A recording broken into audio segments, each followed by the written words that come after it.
Now, you can't avoid stress. And the job stress, I mean, it's going to be there. Again, different people are going to react differently to the same stressors. But the fact is, I hope you're getting the point, that stress is part of life today. And it's a pernicious part of life. And it's a necessary part of life. And you wouldn't want to leave home without stress. So how do you live with it? Well, you have to understand that too little stress is no good.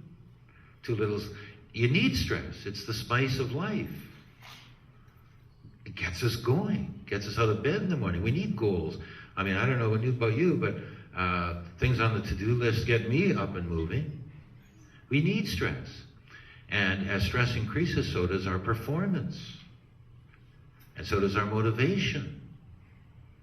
And so does our creativity.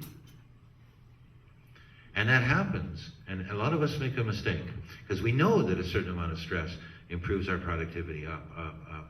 But we make a mistake thinking that this performance curve is just going to go up indefinitely. And alas, it doesn't. It does for a while. Stress and performance are intimately linked. But then you get to your optimum stress level, and that's really where you want to hang out, where you have enough stress to keep you at your best, motivated, and clear, and energetic. But if it goes beyond that right amount, it starts to have a negative effect on your performance, on your creativity, on your health, on your vitality. And it's the downside of that performance curve that you want to avoid. And that's what all stress management is about. How do you keep the stress in your life from becoming what is called distress? And most people don't recognize when they have gone beyond the right amount for them. How do you know when you've gone beyond the right amount for you? Because what may be stimulating for one person may put another person into the hospital. Because we're all unique. We have different ages, different lifestyles, different genes, different patterns of living. So there's not one ideal for everyone. You have to begin to listen to the messages. Like we get feedback. We get feedback. You know what I mean by feedback? People understand this in their cars. You drive, well, you know that little red oil light in your car that you hope never comes on and stays on? That's a feedback mechanism. When that light comes on, it gives you a warning. There may be a problem here. Well, we have a similar kind of feedback mechanism hardwired into our bodies. Now, it's not as dramatic as a red light in the center of the forehead, but it can be pretty dramatic. Because what's the feedback? Well, it's the whole litany of issues that we are all living with, whether it's sleeping problems, whether it's allergies, whether it's headaches, whether it's constipation, whether it's eczema, whether it's trouble concentrating, whether it's grinding teeth, whether it's low back pain, whether it's intestinal problems.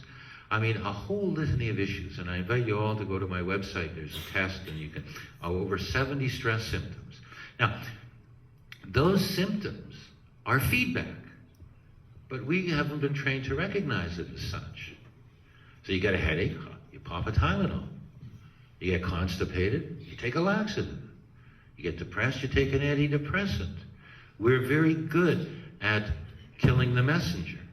But let me ask you, if you're driving down the highway and that oil light comes on, how many of you would take a hammer and smash the oil light?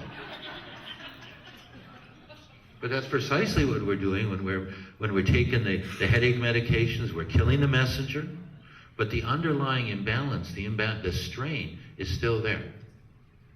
Straining over time. Again, stress problems don't emerge overnight. They emerge over years, over decades. That's why the interest in stress management tends to increase as people get older. Although one disturbing sign I'm seeing is more and more and more young people who are dealing with a lot of issues that when I started 30 years ago, were only seen by people in their late 30s, early 40s, and beyond. And now I'm seeing it in teens. And that's, again, welcome to the new world. But we get the feedback. We don't recognize it for what it is. We're very good at suppressing it, but the strain continues building. So much so that, the International Labor Organization of the United Nations called stress the plague of our time. The plague of our time.